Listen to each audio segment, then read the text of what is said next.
Videoya geçmeden önce, lütfen beğenerek ve abone olarak, destek vermeyi unutmayın. Teşekkürler. Orta Çağ'da insanların kan nakli yaptıklarını söylesek şaşırır, bu naklin koyunlardan yapıldığını söylesek daha da şaşırır, nakledilen kanın koyun kanı olduğunu söylesek şoka uğrayabilirsiniz.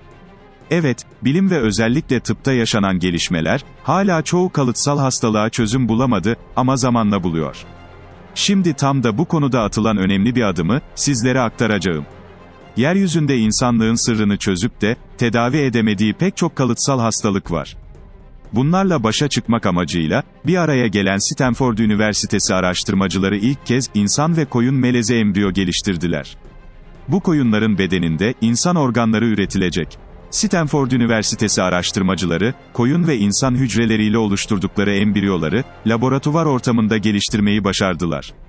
Yerleştirilen kök hücrelerle koyun bedenlerinde, insan organlarının büyümesi sağlanacak.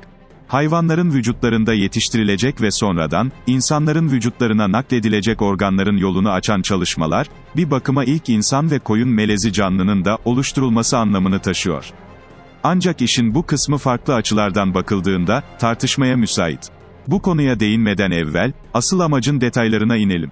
Bu proje, tip 1 diyabet hastalarının günden güne tükenen, organlarının yerine yenilerini koyabilmek için, bir dönüm noktası olabilir. Bilim insanları daha önce biyolojik olarak, bir diğer uygun canlı olan domuzlarda benzer bir deney yapmış, ancak organ dokuları canlı vücudunda üretilememişti. Pankreas organını daha önce fare deneklerin bedenlerine kök hücrelerle, başarılı bir şekilde nakleden bilim insanlarının sıradaki denek grubu koyunlardı. Bu grup, nihai sonuç için kilit bir rol üstleniyordu. Stanford'daki genetik profesörlerinden olan ve, söz konusu projenin başkanı Dr. Hiro Nakauchi, sıçanlarda fare pankreası ürettik ve daha sonra bu pankreası, diyabetik bir fareye başarılı şekilde naklettik. Fare neredeyse tamamen iyileşti. Yeni projemiz ise 5 ila 10 yıl sürebilir, fakat başaracağız, açıklamasında bulundu. Organ bağışlarının küresel anlamda her dönemde yetersiz olması, projenin sağlayacağı bir diğer faydaların başında geliyor.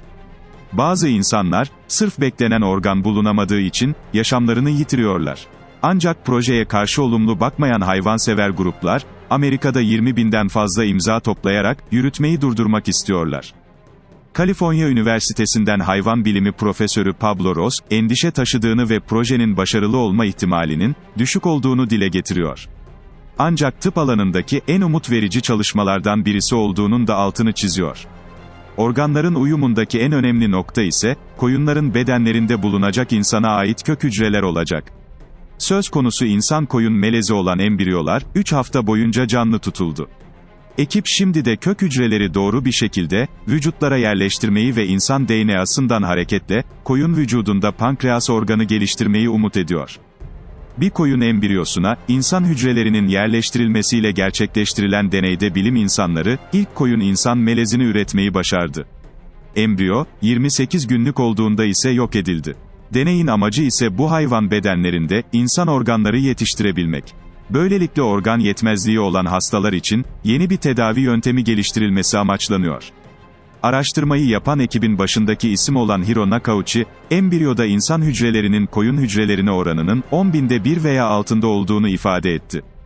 Günümüzde yapılan organ nakillerinde, tek yumurta ikizlerinden alınanlar hariç her organ, hastanın vücudunda bağışıklık sisteminin saldırısına uğruyor.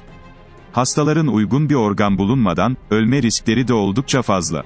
Uzmanlara göre hayvandan alınan organın, insan vücudunda kabul görmesi için, en az %1 oranında insan hücresi içermesi gerektiğini söylüyor.